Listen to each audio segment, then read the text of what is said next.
오늘 감사한 것은 원래 제가 620장을 오늘 찬양에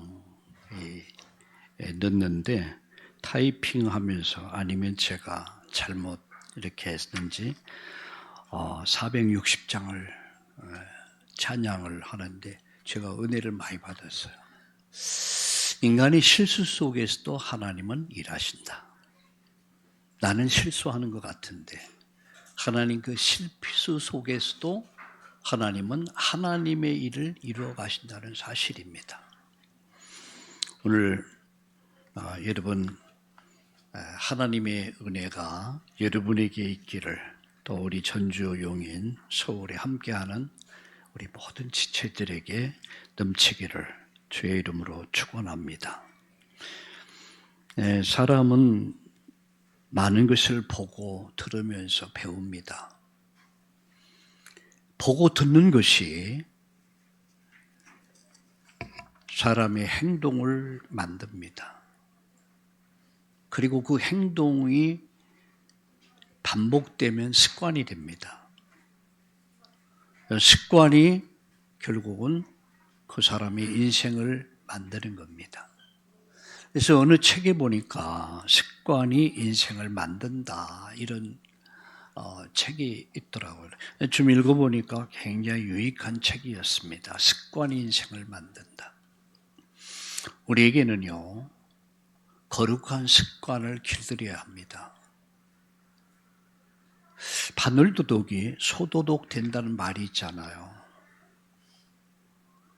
어릴 때에 바로 잡아주지 않으면 나중에는 바늘도둑질 하던 아이가 나중에는 은행을 텁니다. 큰 사고를 저지릅니다. 이게 어릴 때란 말이에요. 오늘 우리에게 거룩한 습관을 길들이자. 어릴 때부터 저는 기도합니다. 우리 아이들이 자라나고 있는 우리 차세대의 우리 아이들이 어릴 때에 거룩한 습관을 길들이게 하자. 거룩한 습관이 뭡니까? 하나님을 예배하는 사람으로 만들어야 돼요. 기도하는 사람으로 만들어야 돼요. 그리고 복음을 말할 수 있는 전도자로 이걸 기도 제목으로 붙잡고 기도해야 합니다. 옛말에 이런 말이 있습니다. 농사 가운데 가장 큰 농사가 뭐냐? 무슨 농사일까요? 자식 농사란 말이 있습니다. 여러분, 나는 성공했는데, 나는 큰 업을 이뤘는데, 부도 명예도 얻었는데 자식이 다 무너져 버렸어요. 그러면 그건 아무 의미가 없어요.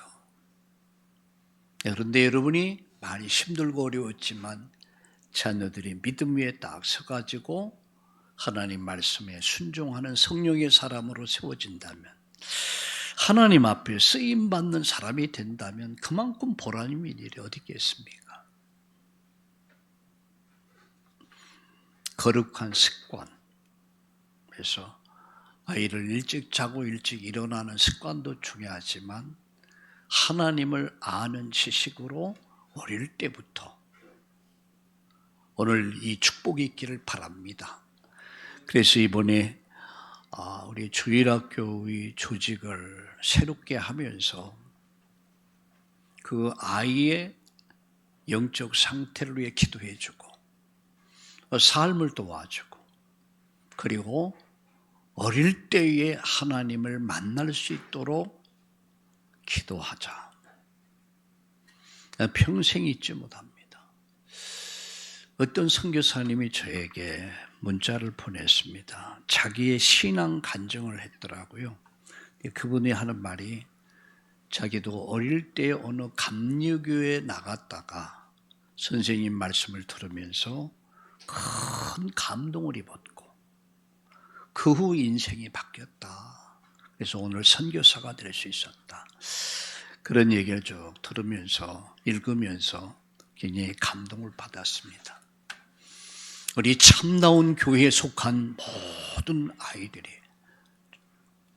유치부, 유년부, 초등부, 그리고 중고등부, 대학 청년, 장년들이 모두가 어릴 때 하나님을 만나는, 성령 체험하는, 하나님 살아계시구나, 예수님이 정말 그리스도구나, 나도 예수님 같이 살고 싶다, 이 체험을 할 수 있기를 어릴 때의 성령의 역사가 임하고, 우리 예배하는 우리 성도님들 모두가 종교 속의 하나님이 아니고 교리 속의 하나님, 지식 속의 하나님, 관념 속의 하나님이 아닌 인격 속의 하나님, 삶 속에서 하나님을 만나고 체험하고 감격하고 기뻐하고 즐거워하고, 이런 축복이 있기를 예수님의 이름으로 축원합니다. 오늘 이렇게 축복합시다. 오늘 하나님을 만납시다. 아멘. 여러분, 하나님의 은혜를 경험 못하면 무미건조한 신앙생활을 해요. 그리고 언젠가 교회를 떠납니다. 내 끝까지 남는 사람들은 어떤 사람이냐? 체험한 사람들이에요. 그분이 나와 함께 하신다. 그분이 나와 동행하신다. 이것을 정말 한다면 하나님을 떠나 살 수가 없습니다. 예, 여러분 흔들릴 수는 있어요. 그러나 떠날 수가 없어요. 그래서 저는 요새 그런 기도합니다. 모든 우리 성도들이 다 하나님을 만나서 정말 인생의 해답을 얻고 응답을 누리면서 결론을 위해 사는 멋진 우리 성도님들 되게 해 주옵소서. 이런 가정들이 되어지게 하여 주옵소서. 할렐루야. 오늘 이 시간 저는 여러분과 함께 지난주에 이어서 성막을 만들라, 이런 제목으로 말씀을 드리려고 합니다. 지난주에는 율법의 산에서 신의 산으로, 율법의 산에서 복음의 산으로, 이런 제목으로 말씀을 드렸고요. 이 시간에는 성막을 만들라, 명령이죠. 그것은 뭡니까? 내가 거할 집을 만들어라. 내가 거할 집을 만들어라. 내가 너와 함께 할 것이다. 내가 너와 동행할 것이다. 내가 거할 집을 만들어라. 그래서 이런 제목으로 말씀을 드리려고 합니다. 하나님은 이스라엘 백성을 애굽에서 구원합니다. 그리고 그들을 그냥 버리지 않았습니다. 하나님과 동행하는 거룩한 백성들을 하나님 삼으시기 원하시고, 신의 산에 도착한 이후에 직접 언약을 맺으신 후에 이렇게 말씀합니다. 내가 그들 중에 거하리라. 내가 그들 중에 거할 것이다. 내가 너희들과 함께 할 것이다. 그 말씀이에요. 그게 신의 산의 언약 맺으신 후에 주신 말씀이 뭐냐? 성막을 만들어라. 그래서 오늘 제목이 성막 만들어라, 성전을 만들어라, 이런 제목입니다. 자, 1절을 한번 볼까요? 여호와께서 모세에게 말씀하여 이르시되, 여호와께서 모세에게 말씀하여 이르시되, 어떻게 말씀하셨습니까? 2절 보세요. 이스라엘 자손에게 명령하여 내게 예물을 가져오게 하고 기쁜 마음으로 내는 자가 내게 바치는 모든 것을 너희는 받을지니라. 그리고 여러분 8절 보세요. 내가 그들 중에 거할 성소를 그들이 나를 위하여 짓되, 이렇게 말씀합니다. 첫 번째가 뭐죠? 성막을 만들어라. 성막을 만드는데 자원하는 예물을 가져오라. 자원해서 예물을 바치란 얘기예요. 예물의 모든 것은 하나님께 주신 것이다.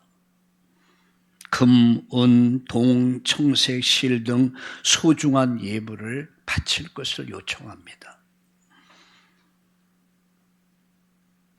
근데 뭐라고 말씀합니까?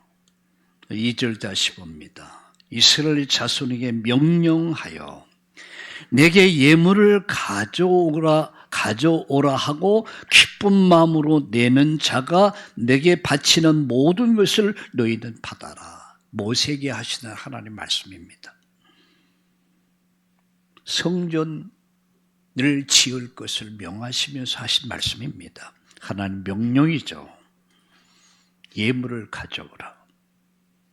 근데 이 예물의 모든 것은 이미 출애굽 전에 하나님이 다 예비해 주신 거예요. 그들이 출애굽하면서 애굽에서 그 재물을 다 가지고 나왔습니다. 하나님께 드리란 얘기예요. 근데 뭐라고 말씀했으면 기쁜 마음으로 이렇게 기쁜 마음으로 자원해서 헌신하라. 하나님의 일은 억지가 아닙니다. 주의 일을 할 때에 우리는 마지못해서 억지로 막 할 수가 있어요. 근데 우리는 이런 자세가 필요합니다. 그게 뭐죠? 하나님의 일은 억지가 아니고 부담이 아니고 자원하는 마음으로 자원하는 자의 손에서 하나님이 받으신다는 거예요. 왜? 하나님 우리의 뭘 원하십니까? 마음과 삶을 드리기를 원하세요. 진정한 예배는 우리의 마음과 삶을 받으시는 겁니다. 하나님이 돈이 없어서, 재물이 없어서 하나님 드리라고 하겠습니까? 하나님은 그 마음을 받으시는 거예요.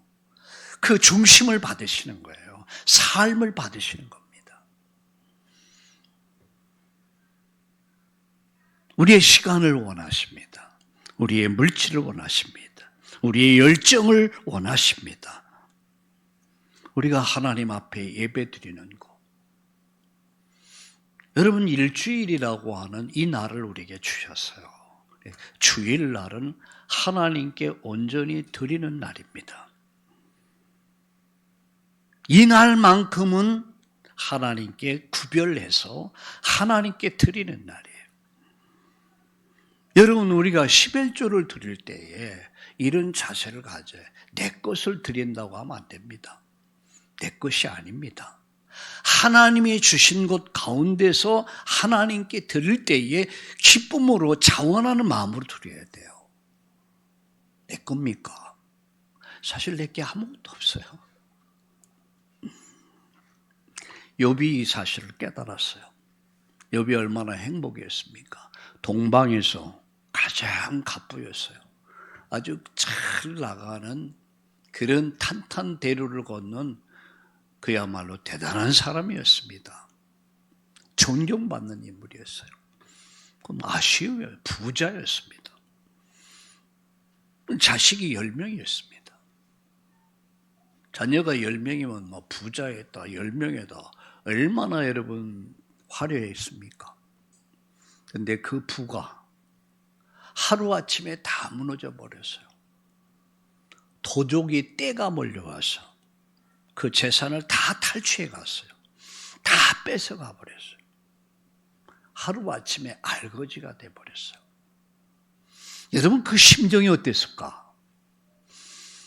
그런데 여러분 재물만 뺏긴 것이 아니라 여러분 집이 10자녀가 잔치를 뺏으라고 잔치하다가 회리바람이 불어서 집이 무너져 버렸어요.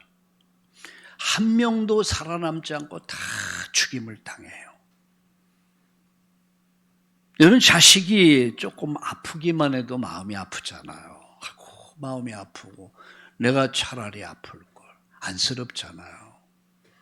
근데 여러분 한 명도 아닌 10명의 자녀가 다 집이 무너지며 다 죽어버렸어요. 어땠을까요? 그 심정이? 여러분 같으면 어떻겠어요? 뿐만 아니라 여러분 그 재산을 다 뺏겨버렸어요. 알거지가 됐어요. 거기다 몸이 병들어가지고 문둥병과 같이 피부 질환으로 인해서 기와장을 가지고 몸을 긁어야 됐어요. 그 시대에 의술이 있었습니까? 그냥 병들면 그대로 병들어 죽는 거예요. 지금은 수술도 하고 약도 먹고 주사도 맞고 그 시대는 그랬습니다. 하루아침에 완전 재물 다 뺏겼죠. 자식 다 죽었죠. 물질 다 날아가 버렸죠. 집 무너져서 자식 다 죽었단 말이에요. 몸은 병들었단 말이에요. 다 사라져 버렸어요. 부인은 남편에게 말합니다. 여보에게 말합니다. 잘 나갈 때는 여보 어쩌고 하더니 그야말로 남편이 형편없이 되니까 네 하나님이 어딨냐? 네가 하나님 계시다면 이럴 수는 없다. 그러면서 욕을 합니다. 욕하고 뒤져라. 누가요? 부인이. 그리고 가버려요. 얼마나 외롭겠습니까? 에? 얼마나 힘들고 외롭겠어요. 친구들이 와서 하는 말이 네가 까닭 없이 이런 일을 당할 수 있냐. 이건 필경 네가 어떤 잘못을 했기 때문에 하나님 진노하시지 않았겠냐. 회개하라. 우리는 말 잘해야 돼요. 어렵고 힘든 일을 당한 사람을 대할 때 말 정말 잘해야 됩니다. 그의 아픔을 함께 할 수 있어야 돼요. 기도해 줘야 돼요. 그래서 성경은 이렇게 말씀합니다. 우는 자와 함께 웃고 울고 웃는 자와 함께 웃어줘라. 얼마나 힘들고 어려운 환경에 딱 닥쳤습니까? 근데 그는 한 번도 하나님을 원망하지 않았어요. 어리석게 하나님을 원망하지 아니하니라. 이렇게 말합니다. 주신 자도 여호와, 가져가신 분도 여호와. 이렇게 말씀합니다. 오직 하나님 영광을 받으시옵소서. 하나님 나에게 내가 이 땅에 왔을 때는 벌거숭이로 혼자 왔는데 10 자녀를 주셔서 그들이 성장하고 그들이 아름답게 사는 모습을 보게 하신 거 감사합니다. 나는 빈털털이었는데 하나님 나에게 재물 주셔가지고 경제 축복 주셔서 누리게 하신 거 감사합니다. 하나님 지금까지 살아온 것 주의 크신 은혜라. 내가 지금은 병들었지만 내가 지금까지 건강하게 살아온 거 감사합니다. 하나님께 오히려 감사했다고 그랬어요. 그러니까 마귀가 할 말이 없는 거야. 여러분은 마귀가 할 말이 없을 정도로 만들어 버려야 돼요. 따라합시다. 이래도 감사. 한번 따라해 보세요. 이래도 감사. 저래도 감사. 할렐루야. 마귀가 참소하다가 할 말이 없어요. 이게 하나님 말씀하자. 봤냐? 욥을 봤냐? 인정하시잖아요. 여러분 나중에 욥기서 맨 마지막에 보면 하나님이 돌이키셨다고 그랬어요. 모든 것을 돌이키셨다고 그랬어요. 모든 것을 회복시키셨더라. 그 하나님을 기대합시다. 할렐루야. 그 하나님을 기대하시고 오늘 새로운 시작을 준비하기를 예수님의 이름으로 축원합니다. 성막을 만들어라. 하나님 명령입니다. 예물을 가져오라. 예물의 모든 것은 하나님께로부터 받은 것이다. 기쁜 마음으로, 자원하는 마음으로 헌신해라. 이게 오늘의 본문의 요지입니다. 주의 일 할 때요, 기쁨으로 해야 돼요. 자원함으로 해야 돼요. 즐거운 마음으로 하세요. 저는 일주일 동안 하는 일이 참 많습니다. 여러분, 많은 글도 써야 되고 여러 기도하고 뭐 많잖아요. 어떨 때 참 힘들어. 한 자리에서 몇 시간씩 앉아있어요. 허리도 아프고 다리도 아프고. 근데 행복한 거죠. 기쁨으로, 즐거움으로, 감사한 마음으로. 나 같은 죄인이 억만 가지 죄악 속에서 내가 심판받고 멸망해야 될 나가 하나님의 은혜를 입어서 예수님으로 말미암아 구원을 받았고 하늘의 소망을 가지고 우리 사랑하는 우리 참다운 가족들과 함께 하나님 나라 이루어갈 수 있는 것이 얼마나 감사한지 저는 기쁨으로 삽니다. 즐거운 마음으로 삽니다. 감사하는 마음으로 살기 위해 기도합니다. 오늘 본문은 말씀합니다. 하나님은 모세에게 말씀합니다. 뭐라고 말씀합니까? 이스라엘 자손에게 명령하여 내게 예물을 가져오게 하고 기쁜 마음으로 내는 자가 내게 바치는 모든 것을 너희는 받아라. 이렇게 모세에게 말씀합니다. 우리가 하나님 앞에 헌신할 때 자원하는 마음으로 하세요. 우리가 주일 예배를 드릴 때 자원하는 마음으로 하세요. 여러분, 우리가 기도할 때 자원하는 마음으로, 예물을 드릴 때 자원하는 마음으로 우리가 열정을 가지고 기쁨으로, 즐거움으로, 감사함으로 헌신할 수 있기를 예수님의 이름으로 축원합니다. 내 것은 없어요. 다 주님이 주신 거예요. 맡기신 겁니다. 하나님은 주인이십니다. 나는 청직입니다. 맡기신 것 감사하고 누릴 수 있기를 바랍니다. 그리고 기쁨으로 자원한 마음으로 주를 헌신할 수 있기를 주의 이름으로 축원합니다. 두 번째입니다. 성막은 하나님의 임재를 위한 장소입니다. 자, 성경 8절 보세요.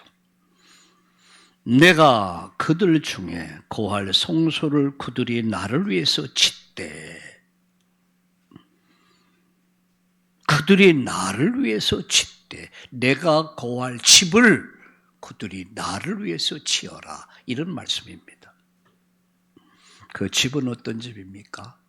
하나님 거하실 집이에요. 하나님이 거하시는 집, 그 집을 지라는 얘기예요. 하나님과 백성이 만나는 곳을 만들라는 얘기예요. 우리가 교회당이 뭡니까? 하나님을 만나는 곳이야.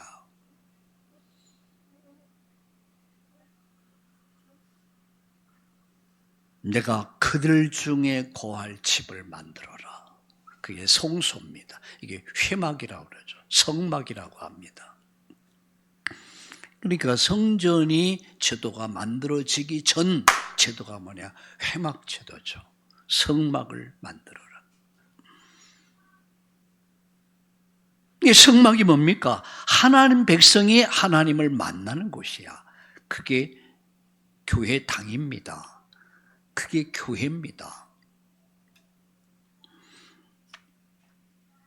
원래 여러분 예배 제도는 여기서부터 시작됩니다. 회막에서부터. 가나안 정복 이후에는 우리 성전을 세웁니다. 여러분 스룹바벨 성전, 헤롯 성전, 그리고 솔로몬 성전, 스룹바벨 성전, 그리고 헤롯 성전을 짓게 되죠. 하나님은 다 무너뜨려요. 그리고 교회당을 다시 말하면 에클레시아, 교회라는 공동체를 세웁니다. 그게 교회입니다. 그리고 이 제도가 어떻게 발전됩니까? 한 사람 한 사람을 교회화시켜버립니다. 성전 만드시는 거예요. 하나님이 거하시는 집, 고린도전서 3장 16절에 보니까 너희가 하나님 성전인 것과, 누가요? 우리가 하나님 성전이래요. 하나님 성령이 너희 안에 거하시는 것을 알지 못하느냐.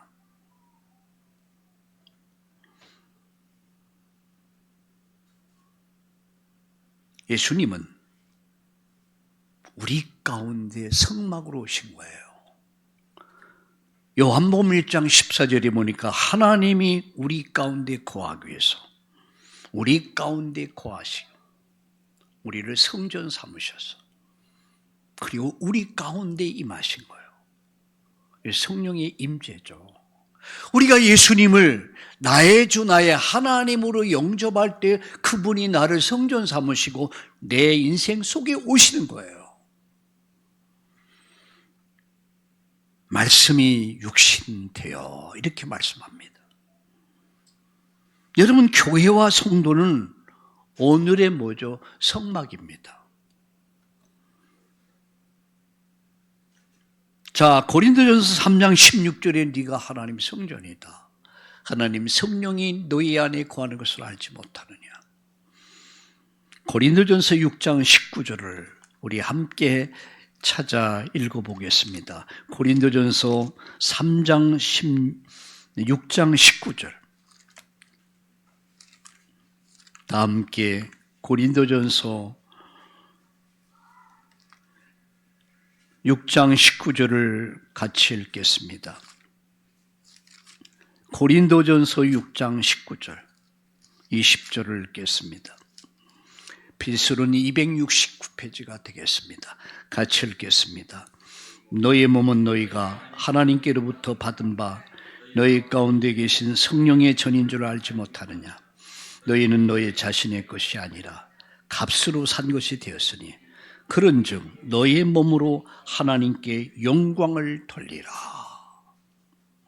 뭐라고 말씀하고 있습니까? 너의 몸은 이렇게, 너의 몸은 너희가 하나님께로부터 받은 바 너희 가운데 계신 성령의 전인 줄 알지 못하냐. 바로 여러분 예수님을 구주로 영접한 사람이 곧 교회란 말이에요. 한 사람 한 사람이 교회가 되는 거예요. 오늘 일부 예배에서 이런 말씀을 드렸습니다. 마태복음 6장, 7장에서 넓은 문으로 들어가지 말고 좁은 문으로 들어가라. 넓은 문, 넓은 길은 필경 멸망의 길이다. 넓은 문이 뭡니까? 세상을 향하여 가는 거예요. 넓은 길을 갑니다. 아주 편안한 길이야.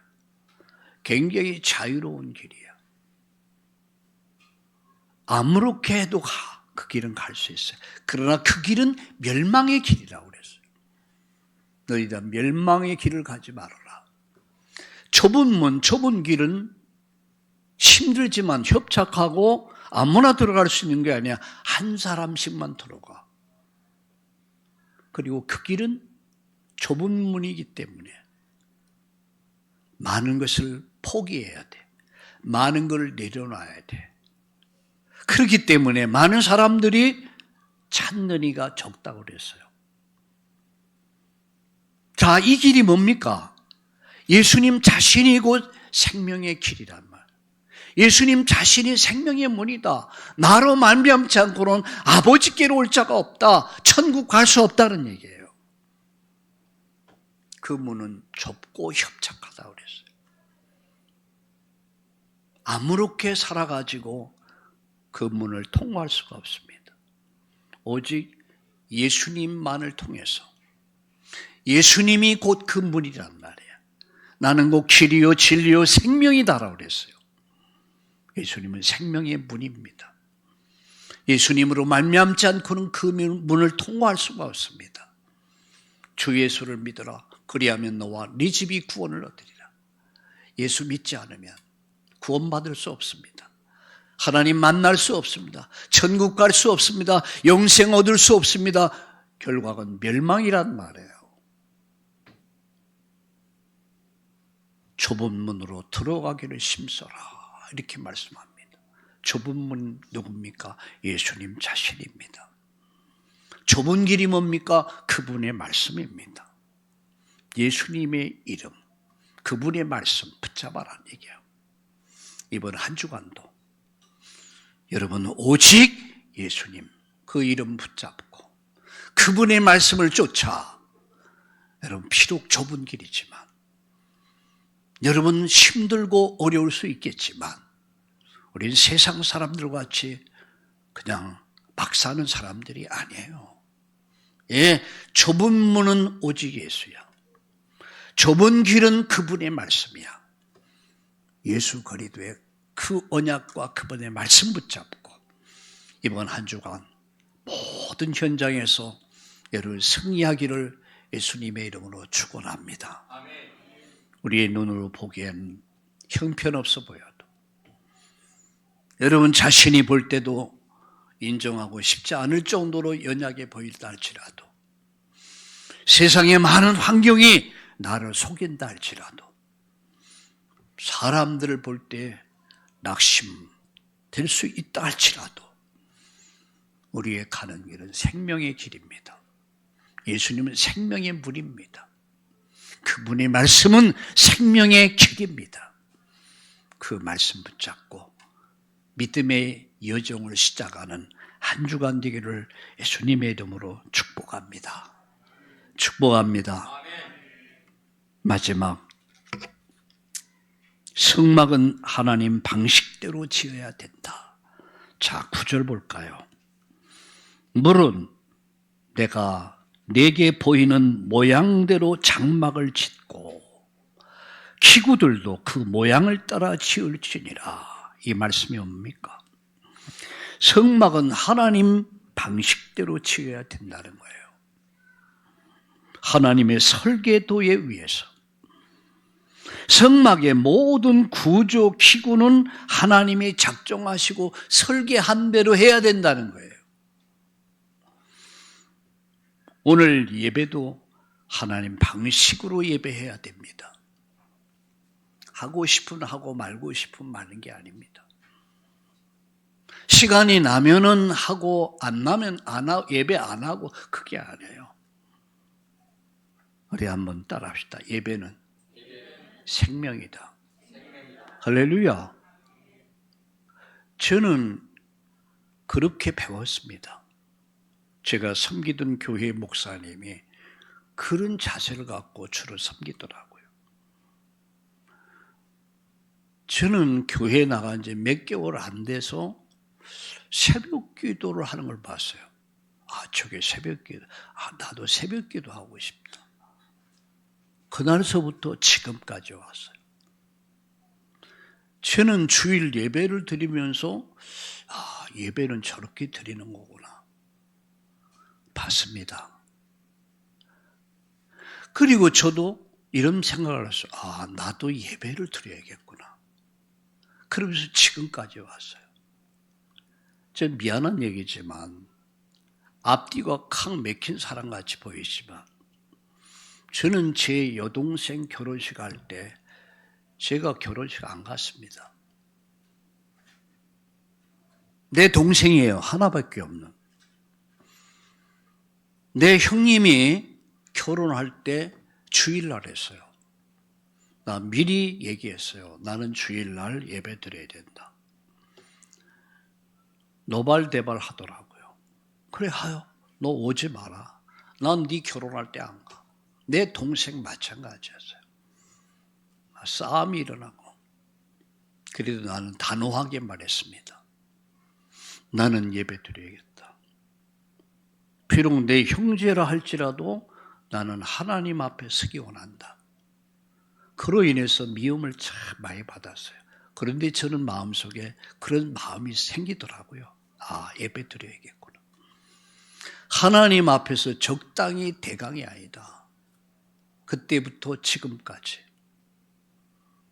저는 예배를 소중하게 생각하고 살아왔습니다.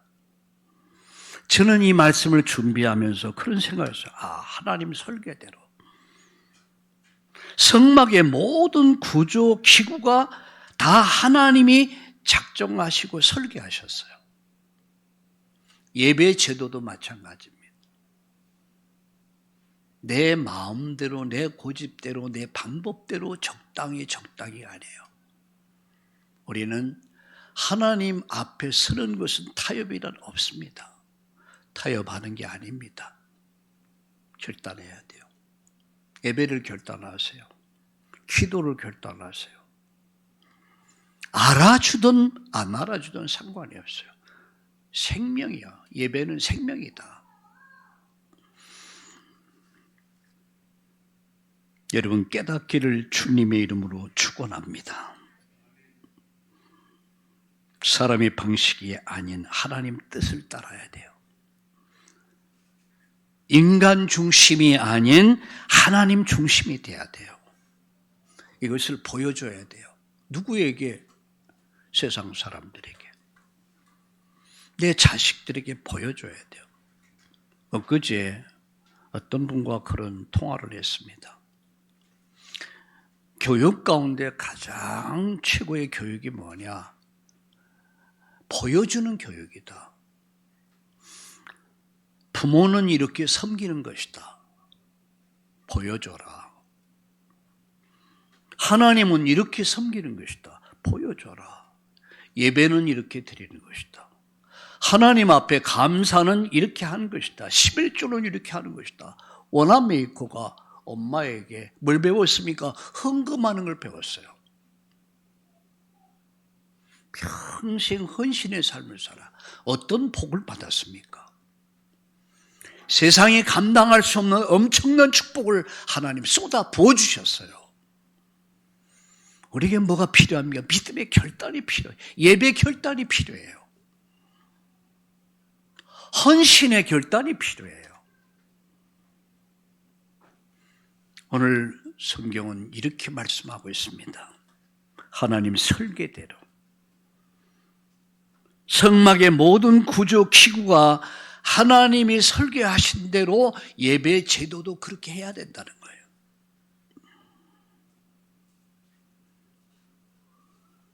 예수님께서 성막의 모든 규례를 완성하십니다. 그 예가 가인의 제사입니다. 아벨의 제사가 나오죠.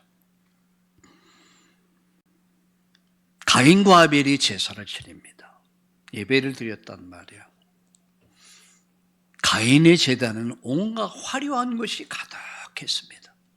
하나님께 제사들이 나오네. 얼마나 화려하게 온갖 땅의 것으로 제물을 삼아 하나님께 드립니다. 근데 아벨은 달랑아리 양 한 마리 잡아서 번제로 드립니다. 근데요, 여러분 누가 하나님의 응답을 받았겠습니까? 가인의 제단입니까? 아벨의 제단입니까? 여러분 잘 이해하셔야 돼요.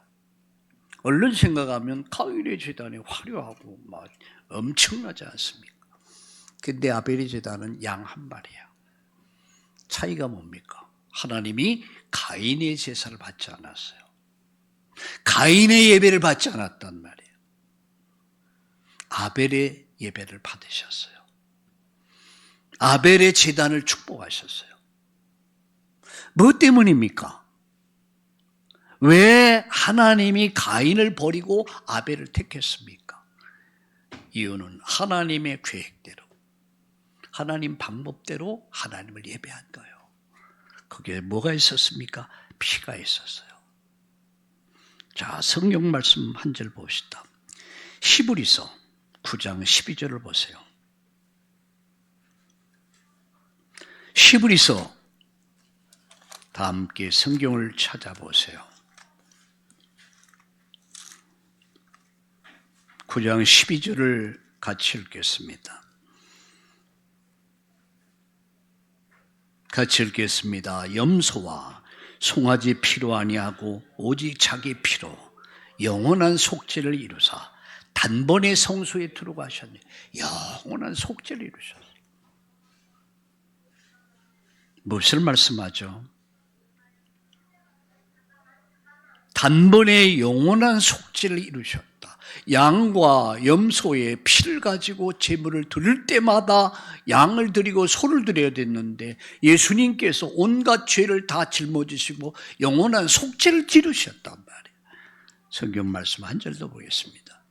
히브리서 여러분 9장 22절을 같이 보겠습니다. 같이 읽겠습니다. 율법을 따라 거의 모든 물질이 피로써 정결하게 되나니 피 흘림이 없은즉 사함이 없느니라. 피 흘림이 없으면 사함이 없더라. 무엇을 말씀합니까? 죄 용서를 위해서는 반드시 피의 희생이 있어야 된다. 피의 희생, 생명을 바쳐야 된다. 저와 여러분이 생명을 바칠 자격도 없어요. 죄 없는 예수가 저와 여러분의 죄를 몽땅 뒤집어 쓰시고 대신 속죄의 제물 대사, 그분이 영원한 속죄를 이루신 거야. 그래서 저와 여러분, 아무 공로 없는 저와 여러분이 예수님으로 말미암아 속죄함을 얻게 됐고 우리가 담대하게 하나님 앞에 나갈 수 있는 길이 열렸음을 믿으시기를 예수님의 이름으로 축원합니다. 왜 하나님이 아벨의 제사를 받았을까? 속죄의 제사가 있었어요. 피 흘림이 없으면 사함이 없다. 왜 이스라엘 민족들이 여러분 애굽에서 출애굽을 할 때 죽음의 사자가 애굽을 덮을 때 저주와 재앙이 임할 때 여러분 그 피 바른 가정은 재앙이 지나갔습니다. 심판이 지나갔습니다. 뭐가 증거가 됐습니까? 피가. 보라 세상 죄를 지고 가는 하나님의 어린 양이다. 어린 양 대신 예수의 피가 우리의 죄를 씻어주신 거예요. 용서해 주신 거예요. 그래서 저와 여러분이 그 예수를 믿음으로 우리가 하나님 앞에 오늘 설 수 있는 것이고 하나님을 만날 수 있고 우리가 죄 용서받아서 하나님 자녀가 됐고 천국 백성이 됐고 우리가 천국의 시민이 됐다는 사실을 믿으시길 주의 이름으로 축원합니다. 축원합니다. 말씀의 결론을 맺습니다. 하나님 우리 가운데 거하기를 원하십니다. 우리 가운데 거하기를 원하세요. 누가? 하나님이. 우리를 구원하신 주님은 우리와 함께하기를 원하십니다. 그러니까 우리가 자원하는 마음으로 하나님께 헌신하라. 뭐를요? 너 자신을 드려라는 얘기예요. 우리 주님이 우리와 함께 하실 수 있도록 그분이 나와 함께 하기를 원하신다. 그것은 무엇을 말합니까? 내가 성전이란 말이에요. 그분이 나와 함께 하신다. 내가 거룩하니 너희도 거룩해라. 우리의 거룩을 그래서 심써 이루어가야 돼요. 구원받았다고 하면서 내 마음대로 내 뜻대로 내 방법대로 사는 것은 미안한 얘기지만 구원이 있는지 없는지는 우리가 많은 생각을 해봐야 합니다.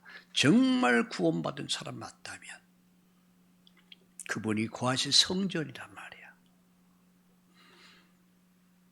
그분 앞에 나를 드리는 것이다. 내 삶을 드리는 것이다. 그분이 나의 삶을 통해서 하나님의 나라 뜻을 이루어가는 일에 저와 여러분을 쓰시는 거예요. 우리를 쓰시는 거예요. 우리 교회를 쓰시는 겁니다. 누가? 하나님께서. 우리가 할 일은 우리가 드리는 예배를 통해서 하나님 방식대로 순종할 때 하나님 영광이 여러분에게 그대로 나타날 줄로 믿습니다. 여러분 가정에 영광이 나타날 줄 믿습니다. 여러분 산업의 직장의 일터에 하나님 영광이 나타날 줄로 믿으시길 주의 이름으로 축원합니다. 우리 7절을 다시 한번 읽고 마치겠습니다. 8절 읽겠습니다. 내가 그들 중에 고할 성소를 그들이 나를 위해 짓되 성막을 만들어라. 내가 고할 성막을 만들어라. 너 자신의 삶을 드려라. 내가 너와 함께 할 것이다. 그리고 이렇게 예배하라. 내가 너 인생을 축복할 것이다. 내가 너를 이끌을 것이다. 이번 한 주간이 가장 영광스러운 하나님 영광을 보는 그런 한 주간 되기를 예수님의 이름으로 축복합니다. 하나님 아버지, 우리 가운데 거하기 위해서 성막을 명하시고 오늘 예수 그리스도 안에서 거하심을 감사합니다. 차원함으로 헌신하며 주님이 원하시는 방법대로 예배하며 살게 하여 주옵소서. 우리의 삶이 우리 예수님의 거처가 되게 하시고 항상 임재를 사모하며 거룩하게 살게 하여 주시옵소서. 우리 연약합니다.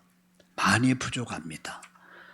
하나님 우리의 허물과 죄를 용서하시고 오늘 다시 한번 성막을 만드는 우리 참다운 교회가 되게 하여 주시옵소서.